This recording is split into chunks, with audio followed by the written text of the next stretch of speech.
एक दौर था मान्यवर जब भारत की अर्थव्यवस्था का मजाक उड़ाया जाता था। इसको कहा जाता this is the Hindu growth rate. जब से हम लोग आए हैं, यानी जो लोग कहते हैं कि उन्हें हिंदू ग्रोथ रेट ज्यादा अच्छी लगती थी, अब ये 7.8% की हिंदुत्व की ग्रोथ रेट है, क्योंकि अब वो लोग आए हैं जो हिंदुत्व में विश्वास करते हैं। प्रधानमंत्री श्री नरेंद्र मोदी जी इस बात को भली भांति उन्होंने समझा कि उनका धन को किस मार्ग से व्यय करना चाहिए।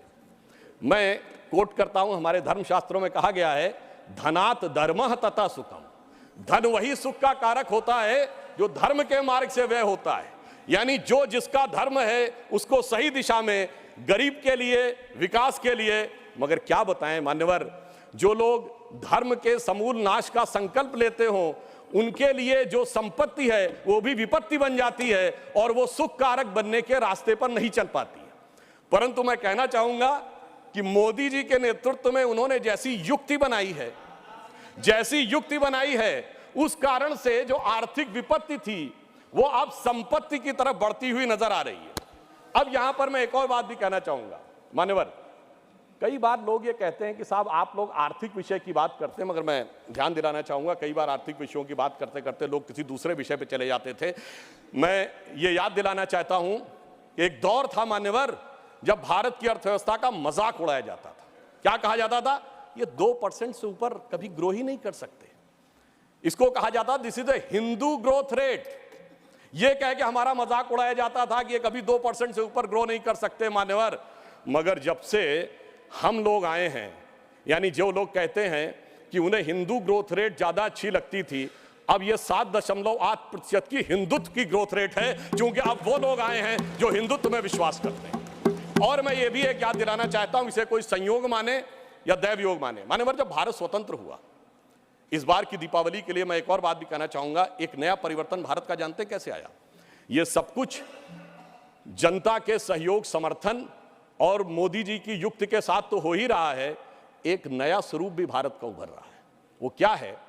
जब मान्यवर देश आजाद हुआ तो उस समय भारत की अर्थव्यवस्था पे ताला लगा हुआ था। हमारे तुरंत विपक्षी लोग कहते साहब कुछ था नहीं, बहुत कुछ हम कर नहीं सकते थे। और जब ताला खुला उस समय श्री राम लला विराजमान भी ताले में ही थे। जैसे ही राम मंदिर का आंदोलन शुरू हुआ, अर्थव्यवस्था के अंदर भी नया परिवर्तन शुरू हुआ। 90 से 92 का ही दौर है अर्थव्यवस्था में भी बदलाव का, भारत की अर्थव्यवस्था के खुलने का, भारत की राजनीति की व्यवस्था के भी बदलने का। और यही वो दौर है जिस समय विवादित ढांचा भी गिरा और नेहरूवियन मॉडल भी समाप्त हुआ। यानी अगर आप देखें तो वो दौर था जब फॉरेन एक्सचेंज रिजर्व भी 1 बिलियन पे था।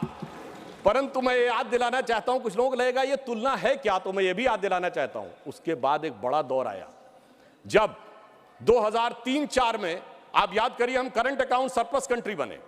2003-4 के चौथे क्वार्टर में हम सबसे तेजी से बढ़ने वाली अर्थव्यवस्था हुई और इंडिया सक्सेस स्टोरी 2003-4 में कही जाने लगी।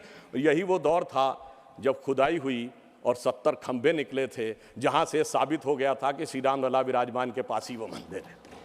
अब आप आइए साहब, उसके बाद 2019 में जब जजमेंट आया तो तब 1 बिलियन था, जब खंबे निकले तो फॉरेन एक्सचेंज रिजर्व 100 बिलियन था, अब मोदी जी के नेतृत्व में 500 बिलियन पहुंच गया। और इतना ही नहीं मान्यवर, अब जब राम मंदिर बनने जा रहा है तो हम 5वीं बड़ी अर्थव्यवस्था है, चौथे बड़े स्टॉक एक्सचेंज है, तीसरे बड़े ऑटोमोबाइल मैन्युफैक्चरर हैं, दूसरे बड़े मोबाइल के मैन्युफैक्चरर हैं, इंफ्रास्ट्रक्चर में इन्वेस्ट करने वाले हम नंबर 1 के देश हैं और चांद के अछूते कोने को छूने वाले देश भी बन गए हैं।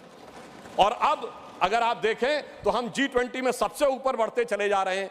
ये कह के मैं सिर्फ ये बताना चाहता हूं, कुछ ऐसे संयोग होते हैं जिनको देखने के लिए एक अलग दृष्टि चाहिए, जिसके लिए रामचरितमानस में एक चौपाई है कि सुमति कुमति सबके उर रही, यानी अच्छी मति और बुरी मति सबके मन में रहती है।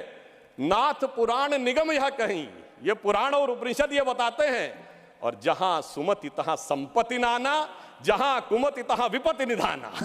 तो इसलिए जो जो हम धनात् धर्मात् तथा सुखम की दृष्टि के साथ संपत्ति बढ़ते गए, वहां इस देश में संपत्ति आती गई। On the lighter note and on the serious note मैं ये भी कहना चाहूंगा, हम सब चाहते हैं कि भारत वर्ल्ड की नंबर 1 की इकोनॉमी बने और मां लक्ष्मी की कृपा इस देश पे बनी रहे, पर मां लक्ष्मी भी कमल पर ही विराजती हैं। From breaking news detailed analysis, in-depth interviews, and explainers. Follow the Times of India. Subscribe to our YouTube channel. Don't forget to like our videos and hit the bell icon to stay updated with the latest.